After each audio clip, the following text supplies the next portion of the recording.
Hello everyone, Dave here, day two.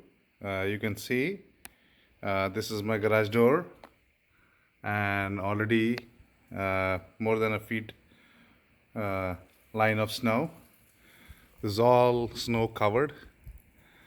It's like a snow का गालीचा जो होता है. You see all houses all covered with snow and a pile of snow.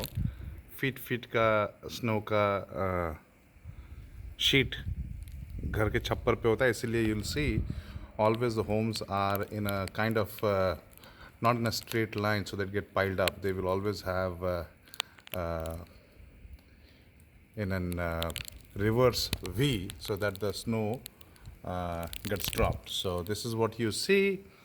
Today is Tuesday. Today is Monday, so 1 feet, and Tuesday is another feet coming our way. So about more than 2 feet. Mother Nature.